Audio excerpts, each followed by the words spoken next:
Well, good afternoon, Sudbury. We're back with the Learning Clinic here on CKLU 96.7 FM. I'm your guest host, Christian Robinson. And our next guest, I'm really pleased to introduce, is none other than the regular host of the very broadcast you're currently listening to. Robert Kirwan is a current, or I suppose now past, school trustee with the Rainbow District School Board. Someone who's clearly been very engaged by local issues for many, many years. With a strong background in education, Bob set out to create a broadcast during this election year that would provide listeners with an unprecedented opportunity to get behind the sound bites that dominate the current media landscape, and in so doing, he created this program, which is a truly unique political talk format, allowing for a free flow of ideas from candidates to fully explain and flesh out their concepts for their election platforms, and maybe even a more broad civic governing philosophy. Bob subsequently decided to run for council himself in Ward 5 and has temporarily stepped aside from the broadcast that he lovingly curated, which is a story in and of itself, and I hope that Bob will fill you in post-election on that. But for now, I am delighted to be joined by Bob Kirwan here in his CKLU studio. Hello, Bob. Hey, thanks a lot, Christian. It's a pleasure to be on my show. I was going to say this must be a very strange mirror image for you. It is. It's a real different perspective, because instead of looking at the clock, I'm looking at Rob. And I know. You poor guy. Prefer to look at the clock. That's right. That's very, very, very sad. Listen, Bob. I'd be remiss if I didn't start off by very quickly asking you about this broadcast. Let me just start by asking you, what got you started broadcasting about municipal politics? How long have you been doing it for? Well, basically since January 2nd. I guess the reason that I got into the show was that over the years I found that when people run for any kind of political office, you very seldom get a chance to find out who the real person is. You're always reading about their platforms, or you're seeing their signs, and when you go to a candidates debate, it's really a foreign type of thing, because everybody has their questions and everybody's got their lines. And during a couple of elections, a couple of provincial and federal elections, I started bringing in the candidates from the different parties. And as we were sitting here talking to the candidates, it became very nice to be able to find out that, hey, these are real people. And even when I take a look at the list of people that I've talked to on the show up until a couple weeks ago, I haven't met a bad person. All the candidates are good people. They have good intentions. They all want to do well. And so this is a chance to sit down and say, let's talk. Let's have a chat. The only thing we're missing is a cup of coffee if we were sitting in Tim Hortons. And people have a chance to listen to you while you're explaining what's behind some of the reasons that you're running. And the reason that I wanted to start archiving them and putting them on video was so that they could be kept and watched on demand. Much like our city council meetings are now. If you happen to miss the council meeting, you can always go and watch it on demand. So what's being created now is more or less a channel. It's a site where people can go back and they can listen to the issues that were discussed back in the year 2014 leading up to the election. And my intent is, following the election, to continue with the show so that every now and then we've got counselors coming in, so now that it's a meet the counselors and speak to your counselors, and we can get into the radio, like the phone call-ins and all that kind of stuff. Yeah. I didn't want to get into a debate. I didn't want to have people on the show debating each other. That's why it was one-on-one, because it was, let's find out who you are. Let's find out what you're talking about. And surprisingly, a lot of people are singing the same tune. So the big issue now with voters is who to select that you think is going to have the best chance of putting that plan into action and making it happen. It's almost like picking a hockey team. Every single person that comes out for the tryout wants to play, and they all want to score, and they all want to be part of the team, but the coach has to say, well, who are we going to pick that we think has the best chance of working with the rest of the linemen, and making things happen, so at the end of the day you're accomplishing something. The difficulty with city council is that the people picking the team come from 12 different areas. And so you're really into this conundrum now, and it's one that I've looked at. It's when I get elected from Ward 5, am I sitting there now saying I'm looking at the entire team? Well, I can pick maybe 80% of the issues that the council is going to deal with that involves the entire region. There's about 80% of the issues. So you are working as a team, but at the end of the day, you're speaking for your constituents. I almost say that the constituents in the ward are like your clients. They're the ones that have paid for you. They paid for you with votes or with non-votes. Because I think the number of votes that you have against you is something that a councillor has to look at and say, I may have got 40% of the popular vote in my ward, I may have got 50%, I may have got 35%. There's a lot of people who didn't vote for me, but I have to represent them, and I have to represent the silent majority who didn't come out to vote. So it becomes one of these situations of, who are you gonna vote for that is, you've got more than just what they're telling you they're gonna do. What have they done? And I look at the sports analogy again. No athlete ever gets a contract based on what they're gonna do in the next 5 years. They get a contract based on what they've done in the previous 5 years, and the owner hopes they're gonna continue to do it in the next 5 years. So when you're picking your counselor, you really have to take a look at what have they done that's gonna help them do the job on city council. Not what have they done that has helped them at work, or what have they done that's helped them in minor hockey or whatever else they've done.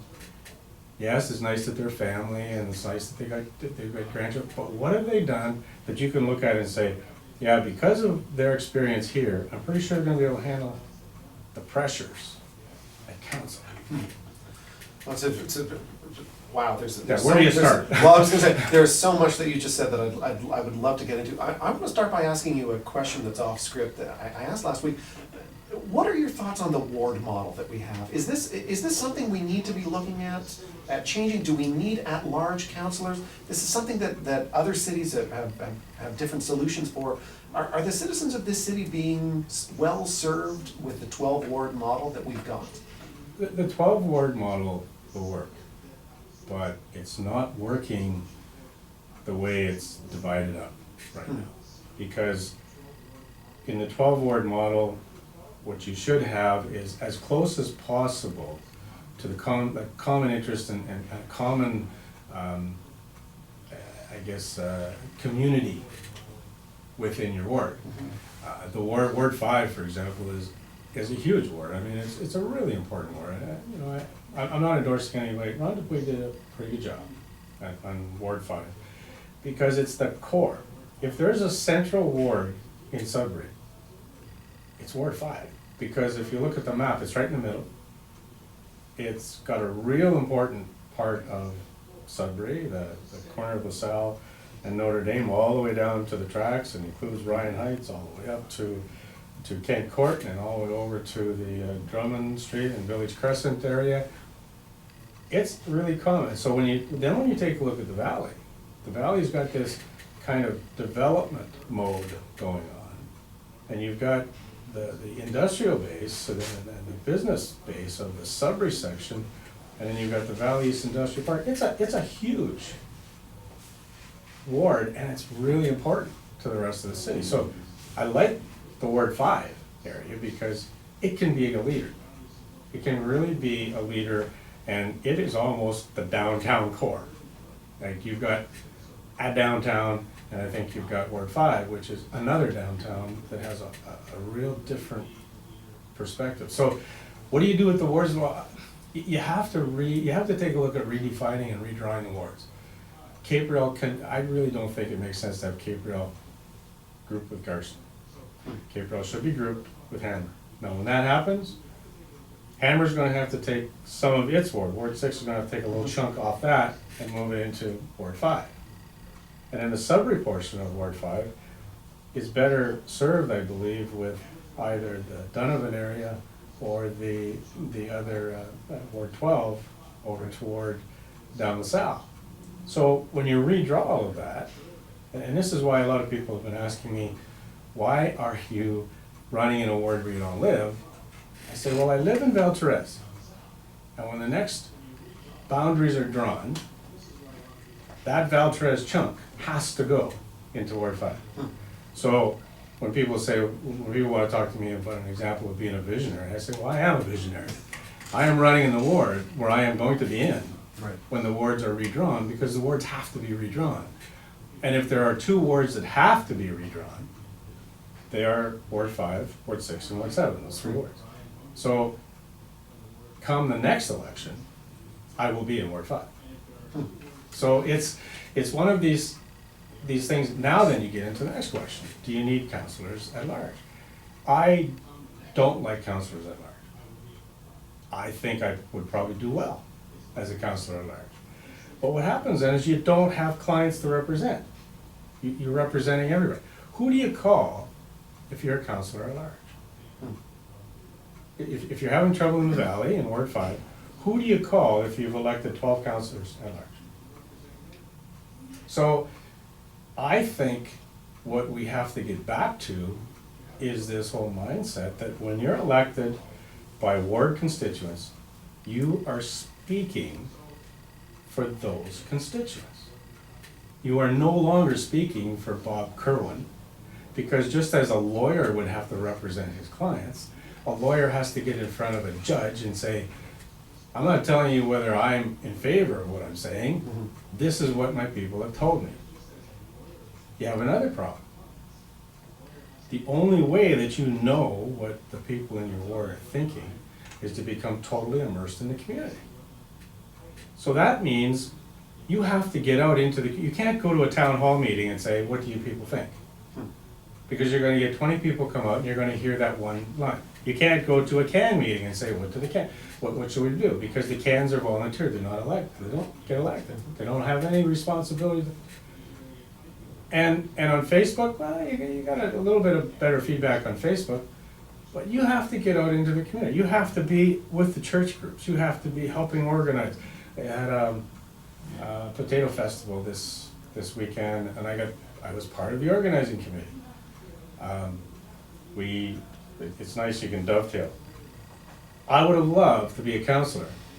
I would have loved to have the Healthy Community Initiative funds, because the Potato Festival was one of those initiatives that the HCI fund was created for. They went on zero budget. All they would have needed was maybe $1,000 or $2,000, and it would have provided them with the extra stuff that they weren't able to get because they didn't have a budget. Once that starts, they can run with that year after year after year. You probably don't have to give them any more money after that. So when you come across this church group that wants to start something, they need a $500 piece of equipment, or they need something. Having the ability to say, you know what, I can give you something that's going to kickstart that, but you don't have the opportunity unless you get involved in the community. So you can't just sit there and say, apply to me when you want something. You have to be in there, and you have to say, you know what, I've seen what this group is doing. How would this group like to get involved in a project like this? Now, most of them would say, love it, but we just don't have the funds. How about if I provided you with the funds this year to start? And all of a sudden, bang, you've got all kinds of things happening. Now, you've brought me to a really, really interesting topic, and I mean, we've been hearing almost a uniform line on the HCI funds. Everyone, it seems like the opinion that you have on HCI funds runs sort of counter to what a lot of people who are running for council have, and I want to wade into this very, very quickly with you. This weekend, the Sudbury Star comment boards, of course, which are the wonderful domain of anonymous trolls. You find out everything you need to know about the Sudbury Star comments. Oh, that's right, indeed. They were lit up this weekend, absolutely, by comments that you've made. And I want to quote directly from your website, and I want to give you an opportunity of fleshing this out for us a little bit. And I want to quote directly from the website. You have to start with the line that says, my website was the most sophisticated And don't forget that one. It said that my website was the most sophisticated in the city. That was a good one, but I wanna press you a little bit on this HCI issue here, Bob. I do not think, and I'm quoting here, I do not think it is a responsible position for any candidate to claim that they are in favor of outright abolishing the HCI fund. This is something that has to be discussed and debated upon rationally and objectively following the election while exploring both the pros and cons of the program. And if the main argument is that councillors cannot be trusted to spend the money fairly and transparently, what is that saying about the quality of councillor who's been elected? The HCI fund can really help Ward 5, and I intend to use it effectively. I am not going to stand up and tell everyone that I cannot be fair, transparent, and honest with this money. This is $50,000 per year that can be used directly to help local groups and organizations. I think the most responsible position is to state that it is something that will be examined carefully by the next city council before a decision is made. So when you take a look at that comment, anyone who is going to be critical of the way that is written has one thing in mind, and they are fixated on destroying the HCI fund. What I was alluding to was, if you've got a $50,000 fund that as an elected representative of Ward 5, you have to help Ward 5, why would you elect somebody that you don't think you can trust to spend that $50,000? What is that saying about the voters, about who they're picking to represent them? You're saying, I don't trust you to handle $50,000, but go and handle 500 million. So they're saying, I don't trust you with 50 grand, but go and do the best you can with 500 million. Well, for goodness sakes, anybody, any councillor is going to say, I don't have anything to do with it, I wouldn't even look at their name. I would say, then you have no confidence in yourself to be open and transparent.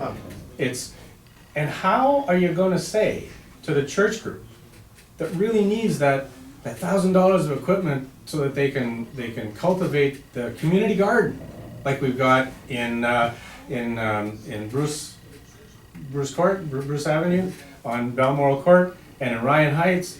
And I had so many calls from the valley saying, hey, can we do something like this in our neighborhood playground? I said, absolutely, all you need is a few $1,000s, and all of a sudden now you've got a place where, who's going to say that no, we don't trust our counselor to make that kind of decision?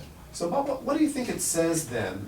What do you think it says about, because I mean, as I said, I mean, even certainly last week, and as I've been doing research, going through the words, this is a position that very few, if anyone, is willing to come out and say that you've taken. I mean, it's not a popular position in terms of the let's say the zeitgeist of this election. So what would you say to your fellow candidates when it comes to this fund? What do you think that I would say? they need to know about? I would say that the silent majority that I've got to know in my ward are in favor of my position.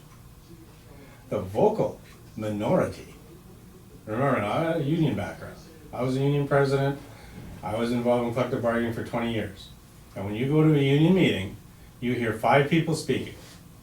You've got 1,000 people in there, 5 people are speaking, and they're speaking, and they think they speak on behalf, and they're not. And what we're hearing are the people who have been so against the HCI fund for 2 or 3 years.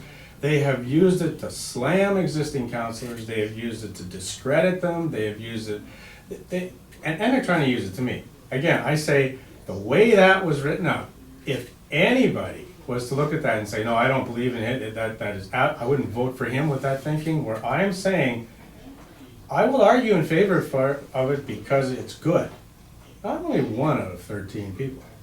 If I can't convince the rest of them that, yeah, it is good for my community, then that's it. But we've got to look at it. The other question is, and this is what I'm saying, it's all about openness and transparency. Well, you can have openness and transparency. It's on the website. You can see every single penny that's been spent on that HCI fund. So the people who say it's not transparent, they're trying to taint the image for the people who may not have the ability to go out there. And I say, am I looking for Christmas cards when I get elected? No, I'm looking to fight for Ward 5. And I am confident that if the HCI fund was put to a referendum, the overwhelming majority would say, we want that $50,000 to help our ward.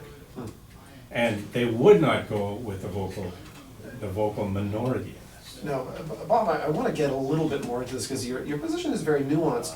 Where do you stand in terms of, some of the other ideas surrounding HCI that have been floated, handing it to the cans, handing it to staff? Yeah, okay. I mean, Those are two things. The can is a volunteer group.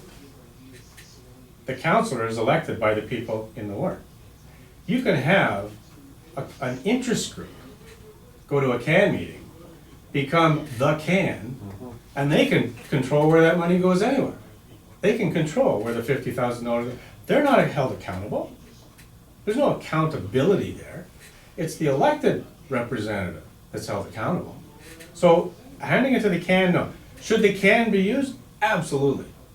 I mean, if the can comes up with an initiative and they say, hey, wow, we got this idea, we got this group that really wants to go with it, can we talk to you about it? You know what, come and talk to me about it, let's go. Because I'm looking at this saying, if you've got $50,000, you can probably start a new initiative every month. $4,000 will go a long way to start a new initiative, but it's, the word initiative has been missing in this. I would not take $5,000 and give it to the Valley East Days. Because the Valley East Days already has sponsorship. The Valley East Days makes money. The Valley East Days is not a new initiative. I would give it to the Potato Festival because it was a new initiative. I would give it to the Valley View Community Church because they run drive-in movies on an outside screen on the side of their wall every summer. But what they needed this year was to repaint the wall because they needed a bigger screen because they were getting too many people coming out, and they needed a new screen, and a new projector. They didn't have the money for it. That would be a good use of money because it's a one-time expenditure and it kicks off. The community gardens is another one. So why would I say, no, I don't want to have anything to do with this? Turning it over to the staff, all I have to say is, oh my God. What have we been hearing from the same group that doesn't want the HIC for the last 4 years about how the staff is spending money? And now they're saying, turn it over to staff and let the staff decide what to do with it? That's my answer. Oh my God. Take it from an elected representative, give it in control of the staff. They have $600,000. That wouldn't even be enough to run one office for one of the executive officers. So it's like, we can do so much good with this. So anybody that's coming against this, and I really loved that post because Kirwan has the most sophisticated website of everybody, and look what he's saying about the HIC fund. Wow. We're gonna consult, we're gonna examine, we're gonna, and you have to get involved with your community. Yeah, we're doing everything that we want a councillor to do, but they're against it because I'm in favor of the HCI fund. That is not the majority. No, it's so interesting. Those comment boards are as you say. I mean, it's such an interesting, such a myopic. You understand what I mean? I'm responsible for hearing the voices of the people who don't go on those comment boards. Mm-hmm. So I want to press you a little bit though, because this issue did come up this weekend with the Ombudsman, Andre Marin, and yep. he went on record as saying, I'm quoting here from him. Yeah. Former federal cabinet minister Bev Oda lost her job over essentially expensing a $16 bill for orange juice. Yet each Sudbury councillor can spend $200,000 in the 4-year span between elections without ombudsman oversight. So, I mean, where do you stand on where the ombudsman comes in? Mr. Marin is venturing into an area that is discrediting his office. And I will stand up. I want an ombudsman. I want the office of the Ontario Ombudsman to be looking after our community, our interests. I want, if there is a problem, people make a complaint to the Ontario Ombudsman and somebody is appointed. If Mr. Marin is appointed, I will point to things like this and I will say there is a bias on that particular individual coming into this town. He is already biased, he's already prejudiced, and he is coming in looking for problems. I want an independent person who doesn't have a baggage, and I know this will get all kinds of, Mr. Marin, he's a wonderful person. No, Mr. Marin is a lawyer. And when you look at the ombudsman, the rules of the ombudsman has immense investigative powers. The ombudsman can investigate everything. The ombudsman has no authority to enforce his recommendations. And it says that right on the website, right under the rules of procedure. The ombudsman can make the presentation, can indicate what his recommendations are, and he has to stop there. The council then has to take that recommendation and decide what to do with it. Most of the time they're going to follow the recommendations. But he cannot criticize the decision of the council. And this is where I think the pushback has come, because the ombudsman has taken the position, I'm going to tell the City of Greater Sudbury what they have to do. Nobody cast a vote for the ombudsman. And that's where he ran into the trouble. The people who have to answer for these decisions that the ombudsman is recommending is the city council. But the ombudsman, honest to God, do the investigation. Please, I'm a school board trustee, still a school board trustee till December. I welcome an ombudsman. I think it's going to be the best thing that has ever happened to school boards to have an ombudsman now, because if you have problems, you can complain to somebody.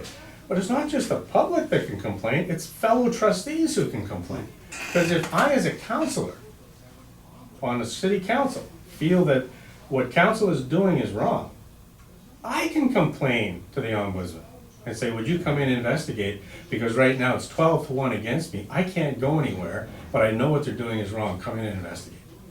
And he can come in, investigate, and make the recommendation. But for Mr. Marin to come out during an election campaign and make that kind of comment, that's a comment that discredits every single person who's still on council. And that is a political statement that is designed to affect the results of this election. He should not be trying to affect the results of the election. And honest, if he ever pulls something like that and I'm sitting there, I will challenge him with the Ministry of Attorney General. And I will ask to have him removed from office, because he's not supposed to be doing that. It's he's overstepped his authority. Do I want an ombudsman? Absolutely. For my protection as much as anybody else. Do I want an Auditor General? Absolutely. Do I want an Integrity Commissioner? I'm a mortgage agent right now, so I'm covered by the Code of Conduct for the Financial Services Commission of Ontario. I'm a member of the Ontario College of Teachers, so I'm governed by the College of Teachers Act. And I'm a school board trustee, and I'm governed by the Code of Conduct with the school board. I've got more codes of conduct on me than you can shake a stick at. I want this. But they have a role to play. And they shouldn't go into the political field. Otherwise, now what you've got is you've got a body that's a political animal. And they've already shown a bias against the City of Greater Sudbury. I hope the rest of the staff doesn't. And I think every time a complaint is filed to the Ontario Ombudsman, it should go on a rotational basis and a different person should come in. I know that what Andre Marin wants to do is take on every case that comes from the City of Greater Sudbury, and that's another element of his bias. So he may be a nice man, but he's coming across here with a personal vendetta. And I don't care who you are, I don't care what kind of critic you are, you cannot say that his comment there was not a personal vendetta and a personal attack on the existing council. I get passionate about this. Oh, yeah, I love sitting here. I can't get like that on the other side. I was going to say, this is good. This has got to be great. Off the leash. But those are issues. And it's, you know, I've spent 20 years living in collective bargaining, law, legislation, union president. I've been involved with arbitrations of criminal cases, there's a boundary, there's a parameter, and you can't go beyond that when you're in a position of responsibility like the Ontario Ombudsman. Well, Bob, let me get you to wade into, again, I mean, one of the great things about this show, of course, is that, you know, it was able to stay outside of, you know, whatever the flavor of the news cycle happened to be, but I'm gonna pull you into the news cycle for another minute here. And that was on, you know, a major difference that has just, you know, sort of exploded in the last few days between on the municipal bond issue. We have two of the leading mayoral candidates presenting very, very different ideas in terms of infrastructure renewal. This is something in your ward right across the city that's a very, very big issue. We know we're facing a huge infrastructure deficit. How are we gonna fix this? We have two very different views. We have Brian Bigger essentially accusing Dan Mallinson of having a credit card approach to infrastructure with his issue of municipal bonds. Where do you come in on that sort of issue? Well, I like to take a look at the idea of buying a house. So a young couple will decide that they want to buy a house, and they're renting an apartment. They have a choice. They can rent the apartment and save their extra money until they have enough money to pay for the house in full. Which means that it may take them 30 years to save up enough money to pay for a $400,000 house that possibly 30 years earlier would have cost them $200,000. So they have a choice of renting. Now when they're renting, what if they're having trouble saving? What if they're having trouble making ends meet? 10 years down the line, you haven't saved anything. If you're renting something and you can save until you buy, then you don't start enjoying that new house until you move in. You live basically, you scrape by for 30 years until you can buy your new house. That's exactly the same as what we're sitting on with Sudbury, except it's worse. What's happening is we're spending money, patching things up every year, and at the end of the year, our deficit is larger.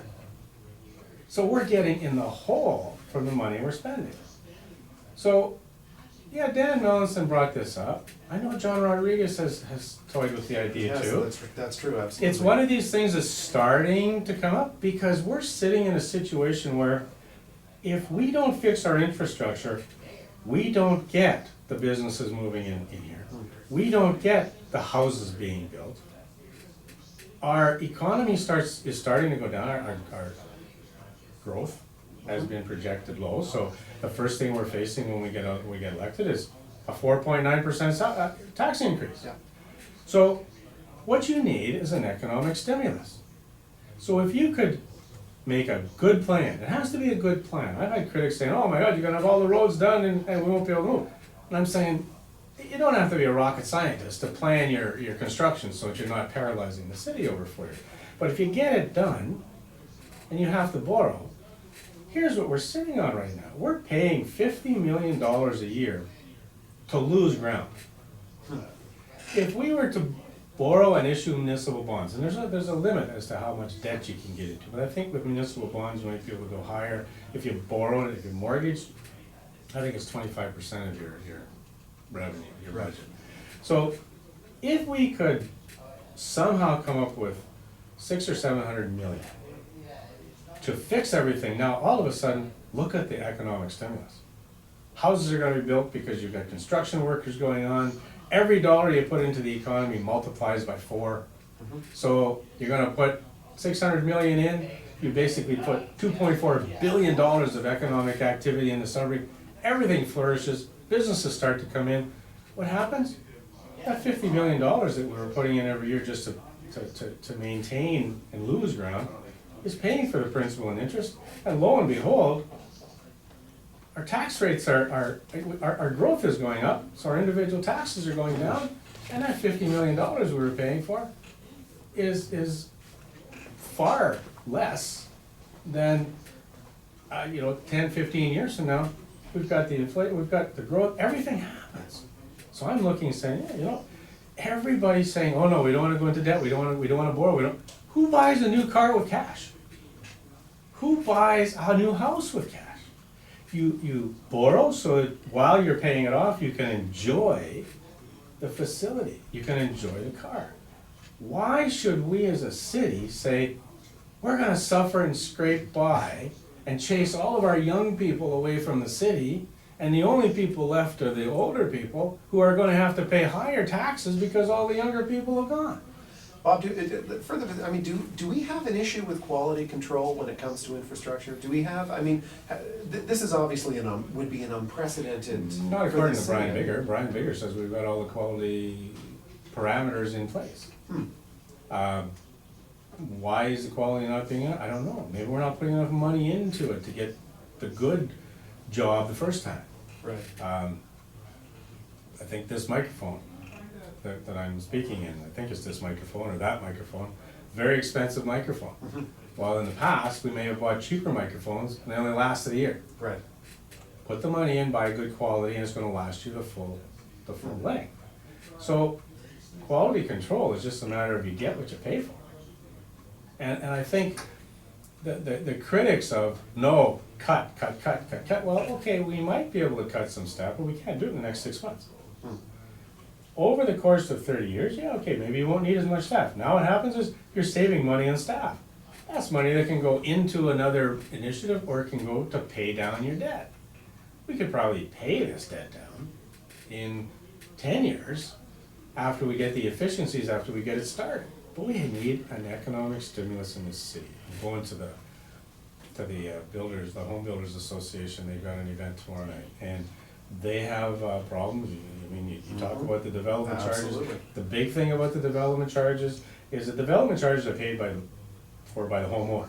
Right. They're not paid for by the Oh, no, developer. it's passed right on, of But the course. problem is, it's the extra things that the developer has to pay for before the development charges. Because you have to, there's a whole slew of stuff that the city requires you to do before you even put the shovel in the ground on your lot. So, the development charges comes at the time you're getting your building permit.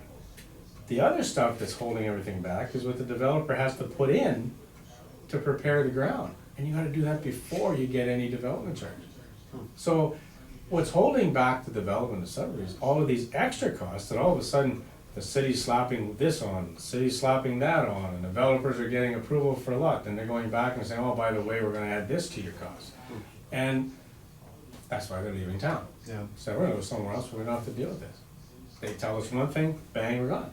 So there are some problems in encouraging the development.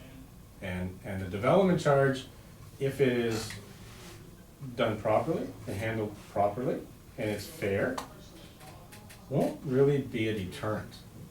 But the way it is now, it's only part of the problem. Right. And that has to be looked at very carefully. Very, very, very interesting. And Bob, while I've got you here, I also want you to weigh in on another issue, of course, that I was just speaking with Stefano about. You know, there's long been talk in this town about a convention center. There are all sorts of, people have wish lists that are very, very long. Convention center, performing arts center, a new arena. How are we gonna get those things built in Sudbury? Are we ever gonna get them built in this city? Why are other cities able to do these things and it seems like Sudbury can't? What's going on here? There's a list of wants and there's a list of needs. We haven't been able to take care of our needs yet. If we were to go through with a plan and we were able to take care of all those needs, which are the major, the emergency things, the things that have to be dealt with now. If we were to take care of those things that we want, like the convention center and all this kind of stuff, they would come.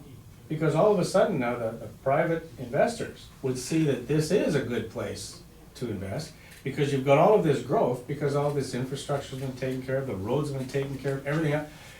Right now, why would they want to invest $100 million in a private-public partnership to come to Sudbury when we're dying? They have to make a profit. So the people that say, oh, get a public-private partnership? Yeah, sure. Where?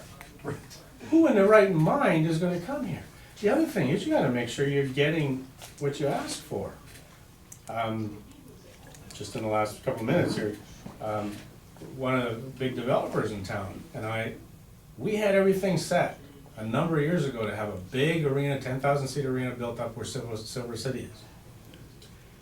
It was almost ready to go, and they were gonna put all the money in and turn it over to the city after 20 years. Just had to pay a management fee and guarantee the loan. The deal breaker was that in order for them to come here, we had to guarantee a higher rate per ice time, per hour of ice time at that facility. But we also had to guarantee that all of the other facilities would charge the same rate so that people wouldn't go somewhere else where it was cheaper and leave them empty. That was a deal breaker, because now you're getting all this money coming in for this facility, but everybody else has to pay more for user fees in order to drive the traffic to the big arena so that they can make their profit. You might as well pay taxes. So that was a deal breaker. So if someone's coming in and they're gonna get in a public-private partnership, you gotta make sure you know what the terms and conditions are. And if they're not right, if a person just wants to build a casino in downtown Sudbury to suck all kinds of money out of this city, remember, every dollar they take through the till, we're losing $4 in economic activity in the city. Because if that dollar was spent in the city instead of in the casino, where it's going out of town, the profits, we'd have $4 of spin-off activity in the city. So it's not like, and what tourists are we gonna attract? Like the tourists are gonna come in, stay in hotels that are owned by people outside of our city, so the profit's going outside the city. They're gonna go into the big restaurants, the profits are gonna go to the franchises, and they're gonna spend the money in the casino, the money is going outside the city. There is no economic benefit. Do we want one? Oh, absolutely. I'd love to have a 10,000 seat arena, but we gotta take care of what you need first. You don't say, we don't have any food in the cupboard, but we're gonna go and buy a new car. Right. As a family. And you've got 13 people sitting on council, and they got a family of 160,000 people. And they have to consider what's best for the family, but they have to listen to what the family needs. And not just who the loudest person is in the room. And that's where we've had so many people on council in the last number of terms that have been letting the tail wag the dog. I use the fable, the miller and the donkey, and I think it's perfect. You know, the donkey finally gets away because the miller kept listening to everybody criticize him, and well, you know, he listened to every critic. Unfortunately, you gotta set your plan, listen to what the people want, and then you gotta have the courage to follow that plan through. And it's gonna take some courage, and it's gonna take somebody different to make it happen. And it's not gonna take a lot of younger people who have no experience coming in saying, we're gonna change the world, and find out the reality is the world's not willing to change just because you want it to change. Wow, Bob Kirwan, I see now why you have the longer form. I'm gonna sit on this side I was from gonna now. say, this has been so interesting. Bob, I really appreciate you coming by. Oh, it's been fun. So happy to have you here, and you know, I mean, your curating of this program has really, I feel like it's elevated the discourse. I think that it's done so much to let people get behind the catchphrases and start hearing some of this stuff. Really appreciate you stopping by, Bob, and I wish do you best of luck. want to thank you for taking on the task of continuing it, though, because I think most of the people are still coming in, and I do think this is a forum that most of the candidates enjoy because it allows them to speak and allows people to get to know them, and I don't think they feel threatened because they know that it's a friendly environment. So you're doing a good job, but I want it back after. I am just keeping the chair warm for you, Yeah, sir. great. Listen, Bob, we wish you all the very best on October 27th. You've been listening to Bob Kirwan here on his program, The Learning Clinic, Meet the Candidates. We will be right back with Chris Nurpin, and we'll see you very soon. Stick around. Hey. Wow, Bob. So great, man. I love that. It's a real pleasure.